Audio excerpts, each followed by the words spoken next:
Hello ladies and gentlemen, Pisswalker Cody here, and what we are going to be doing today is beginning our Dark Souls walkthrough.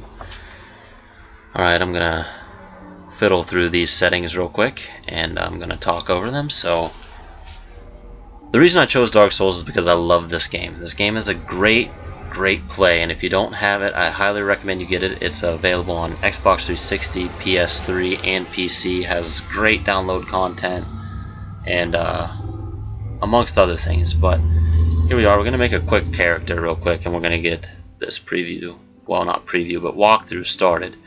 And I normally always name my characters Maximus after Gladiator, my favorite movie of all time. So here we go. Male character. Hunter, because I want to be able to use the bow. And Master Key. Always take the Master Key because it's going to help you be able to get some good loot early on that'll help you out throughout the game. Now this walkthrough is geared more towards newcomers to the Soul series.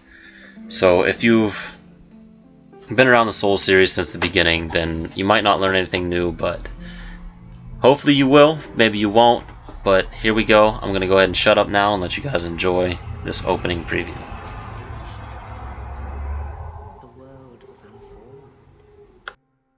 Shrouded by fog, a land of grey crags, arch trees, and everlasting dragons.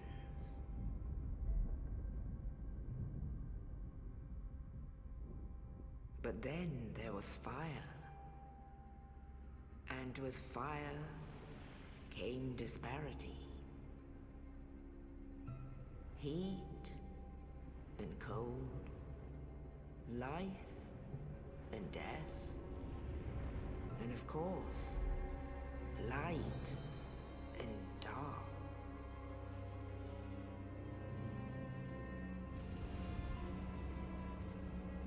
Then from the dark they came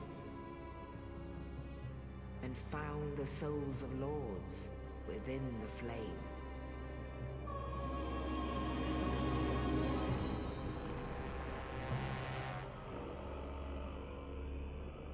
Nito, the first of the dead.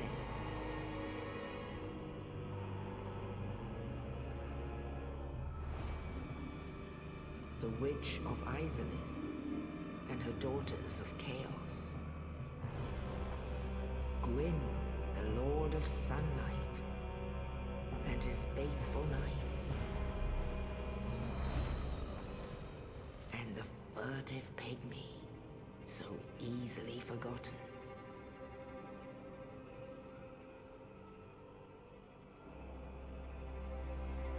With the strength of lords, they challenged the dragons. Gwyn's mighty bolts peeled apart their stone scales. The witches weaved great firestorms. Nito unleashed a miasma of death and disease.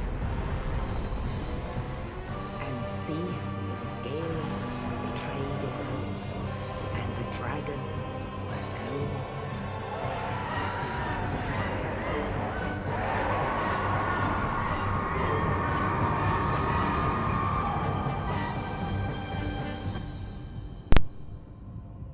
Thus began the Age of Fire.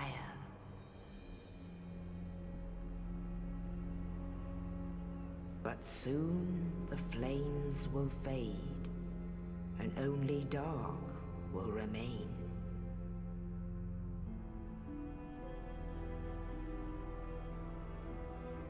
Even now, there are only embers, and man sees not light, but only endless nights.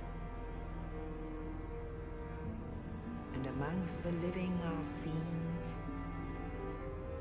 carriers of the accursed dark side.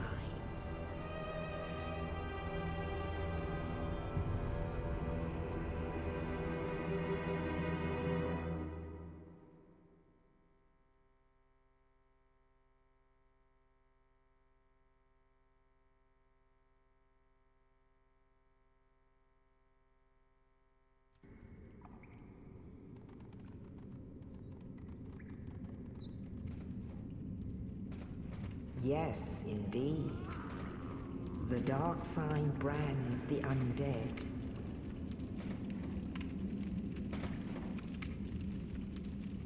And in this land, the undead are corralled and led to the north.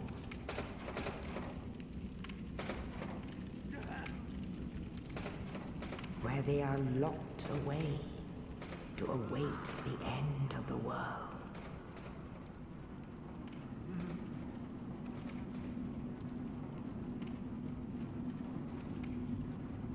This is your fate.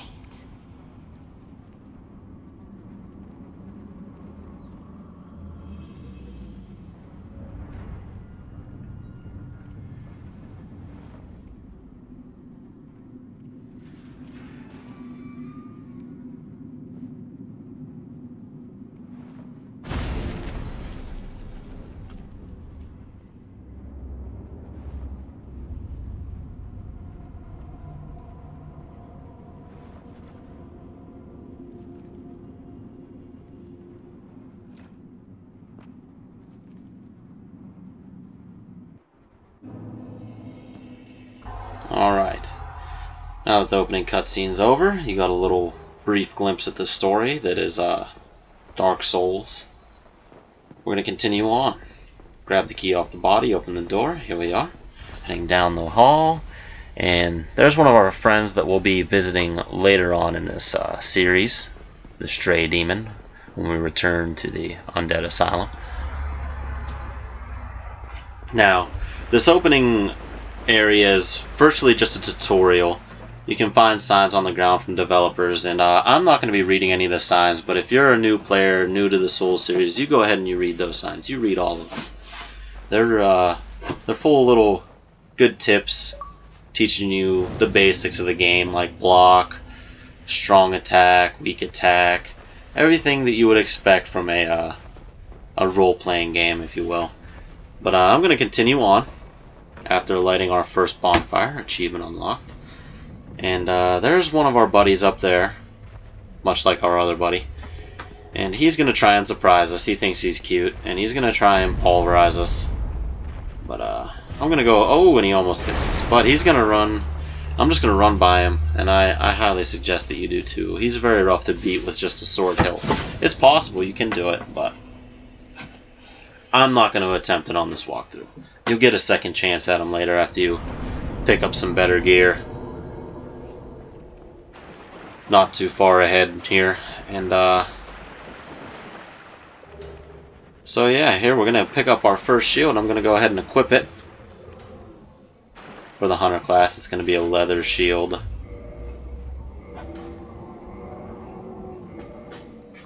But yeah, here we go. Now we got our shield out, we can run down this hallway without taking any damage from this guy's arrows, and he's going to run because he's an asshole. And that's what assholes do. Pick up our first weapon that's not a broken sword hilt. I do apologize, guys. This opening tutorial area is very self-explanatory. And a great way to deal with any humanoid opponent on this game is to backstab them. All you do is you circle them during maybe one of their attack animations or their recovery animations or anything, and you just do a weak R1, and there you go. You've performed a backstab. Welcome to Dark Souls. So this guy's going to kick a boulder down. That's going to open up a little area where we can talk to Oscar. He's just going to give us our flask and everything. You're no hollow. Thank goodness. And I don't know what I'm doing, guys. I apologize. I don't know why I'm not skipping any of this. This footage is kind of old, and I don't know what I was thinking at the time. Maybe I was assuming you guys want to hear what he has to say. But if you do, I'm assuming you would want to do that on your playthrough. You just want to see a quick run through, not every word of it, you know. So bear with me.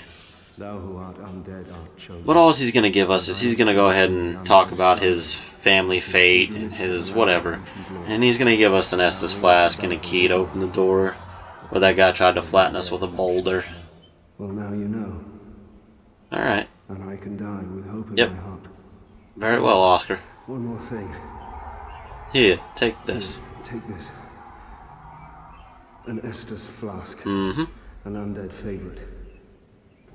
Alright, so your Estus Flask is essentially your healing item in this game. You get so many sips of it, depending on how much you have your bonfire kindled. Thank you.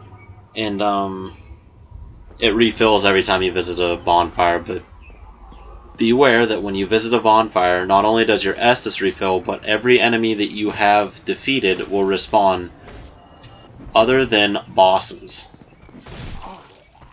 So if I were to visit a bonfire and rest at it, that guy that I just killed would be waiting for me again. He wouldn't have his boulder. Traps only happen once. But yeah, so up here I'm gonna pick up this bow. Equip some arrows. Another one of the cool starting weapons of a hunter class is you get a bow. I'm gonna continue on. Be greeted by this man. What am I doing here? Alright. And I'm gonna go for a parry, and it is not gonna work. Impressive stuff. Yes. So I do apologize. I'll get a parry for you eventually here, and apparently I'm just gonna parry air now. I don't know exactly what I'm doing.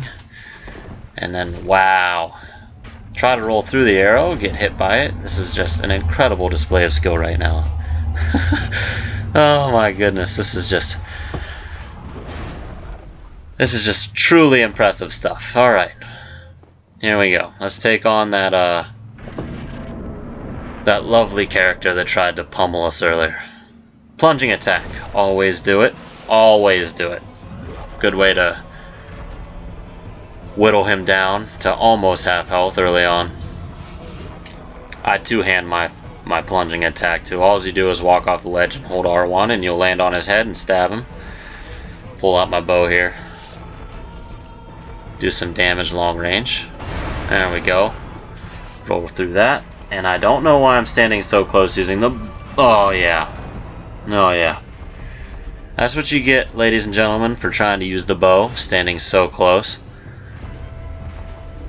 Well, here we go. I'm gonna two-hand my sword now and see what kind of damage we can do here. And he's dead.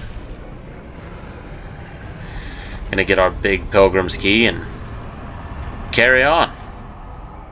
Carry on our merry way.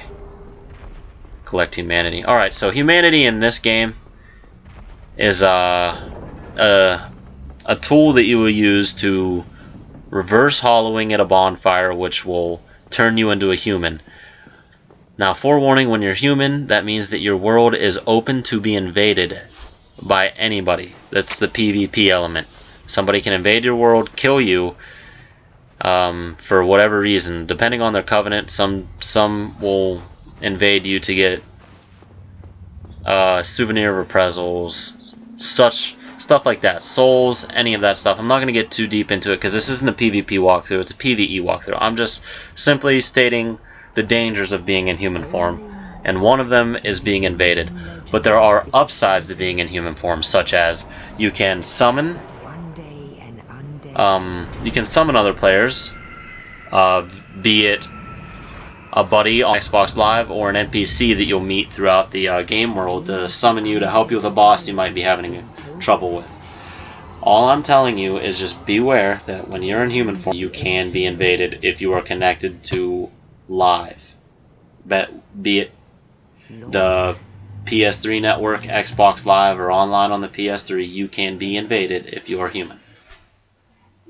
With that being said, we're going to now be headed to Lordran, where the rest of the game takes place, via this wonderful bird is gonna nosedive, slam us to the ground. Thanks, buddy. And here we are, our first bonfire outside of the Undead Asylum. I'm gonna do some leveling up real quick. Now this character is going to be a dex build, so I'm going to be putting a lot of stats into, obviously you want stats in vitality, which is your health, stamina, which is your endurance rather, sorry, which is your stamina and your equipment load. And then dexterity is for light weapons, which is what my character is going to be using. Strength is for heavy weapons, intelligence for mages, and faith is for clerics who want to use like healing miracles. And there's a whole ton of miracles that I'll get into later. Well, what do we have here? And once again, here I am, being an idiot, assuming you guys want to hear what this guy has to say. But for a new player, this is the Crestfallen Warrior, and he's basically an NPC that's going to give you a little bit of guidance on what you should be doing. You know, the general direction of things. But here in Firelink Shrine, I'm going to do a little running around. I'm going to show you where to get some quick loot. I'm going to show you how to, if you took the Master Key, how you can get a better shield and a Firekeeper Soul. Well, you don't need the Master Key to get the Firekeeper Soul, but you do need the Master Key to get the upgraded shield.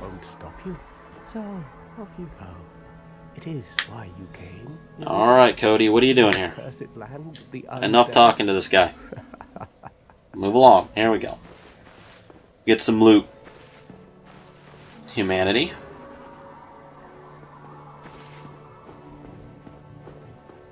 Also, if you run out of flasks, popping humanity will give you health. I'm sure you'll witness it throughout this playthrough. Fire bombs, good little tools for early in the game. They don't do much damage, but good to use. And this fella here, our fat friend, is our liaison to the Way of White Covenant. And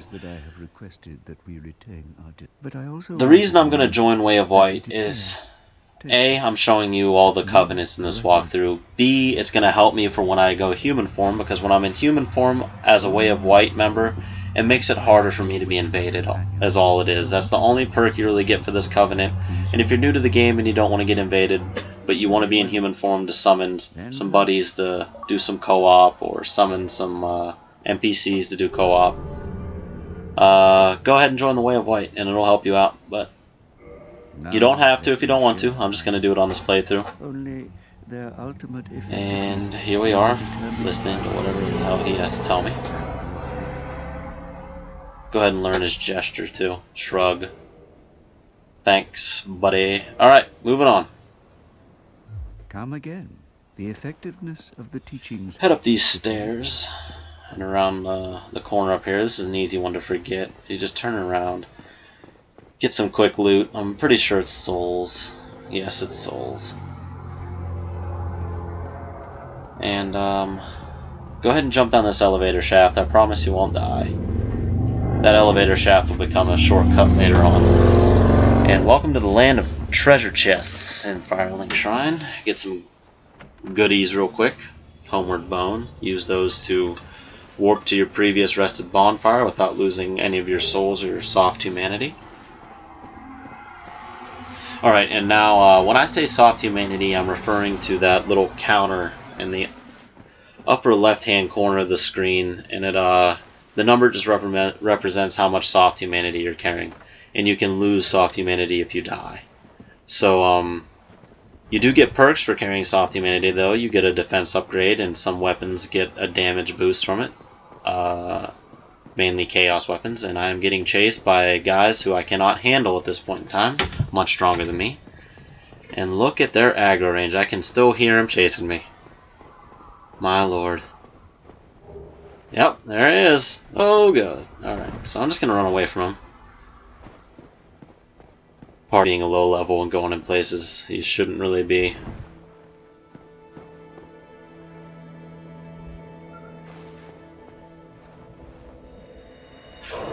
It is possible to do a soul level 1 walkthrough, or playthrough on this game though, but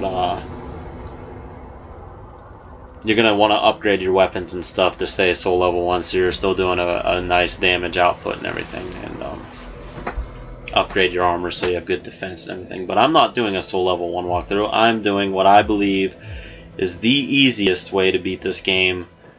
This is a very challenging game, mind you, and hopefully you learn something from it. But now I'm going to show you how to get that previously mentioned shield, the Dragon Crest shield. And to do that, we're going to need to head down to the new Londo Ruins via this elevator.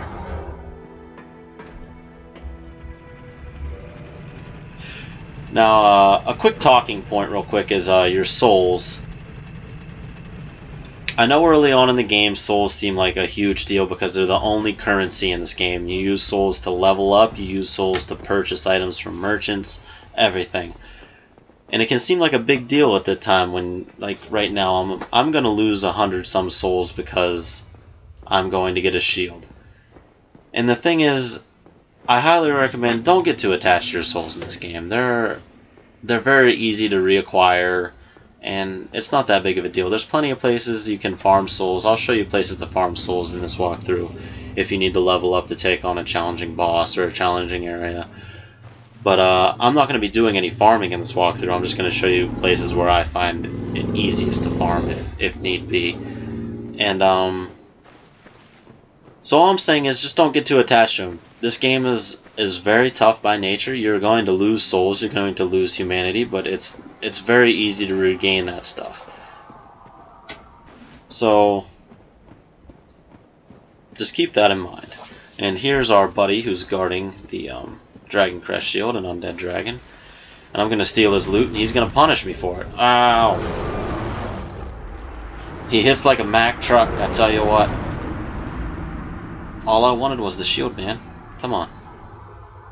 But I also got to store a straight sword. I forgot about that. I can't wield it yet because it has a faith requirement. And yeah, that would be a good weapon to use right now, but obviously can't use it. But we're gonna switch over here to this Dragon Crest shield now.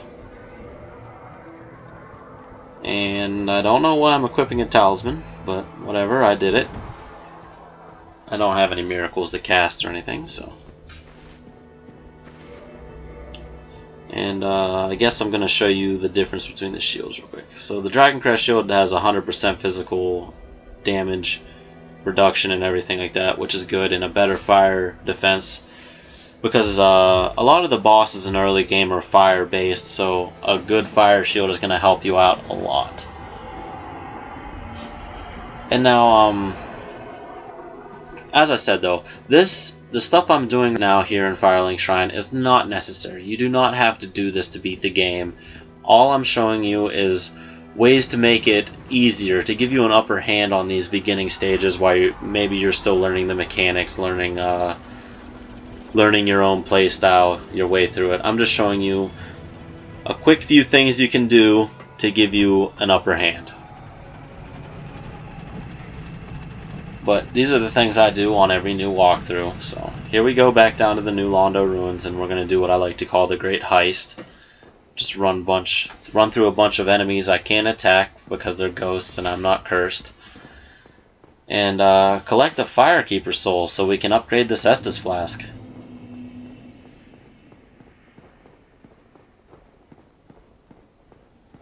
Bunch of crazy hollows down here. Don't know what they're doing. Look like they're high off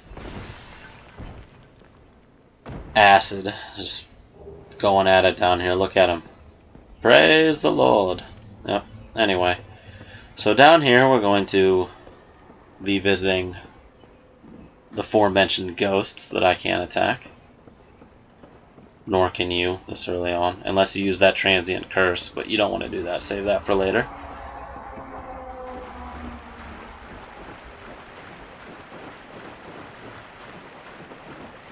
But we're going to do a big loop, and here it is, straight ahead. But be careful, because there is a very skinny ledge you can walk across. You're going to have to weave between these two guys that are assholes trying to kick you off, because that's, again, what assholes do. But now I can't attack them, so I'm just going to piss about and try and do what I can. But there I am, dead again.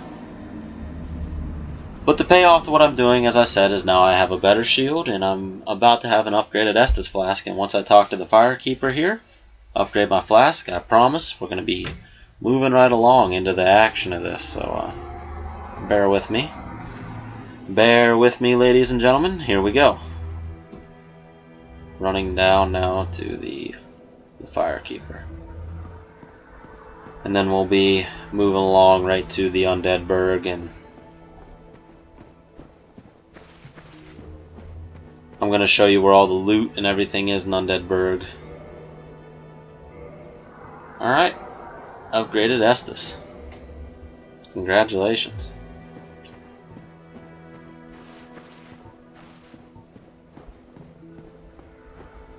So, now we're going to make our way this way.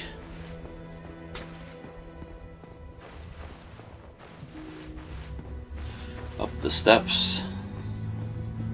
And we're going to run into our first group of enemies. Some loot out there. Oh, there we go. Parry. My first successful parry and riposte on this playthrough. Alright. Don't know what I was doing there, but I'm going to go ahead and punish him for that. Now this guy out here, I like to aggro him because he has a buddy up above that's going to be throwing fire bombs like you just seen. And those can hurt. So I'm going to aggro him and make him chase me out of firebomb range, rather. Not radius. I don't know what I'm thinking right there. But and there we go. Another successful parry.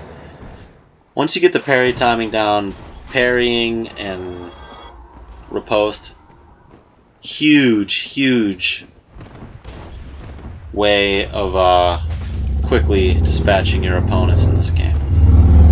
Also, another quick note is dead angling, which I'm doing right now, is you don't lock onto your opponent, and I highly suggest you get better at this, because the lock-on system on this game can lead to some strange and awkward deaths at sometimes, and sometimes it's better to play unlocked, and I don't quite know what this dude is doing.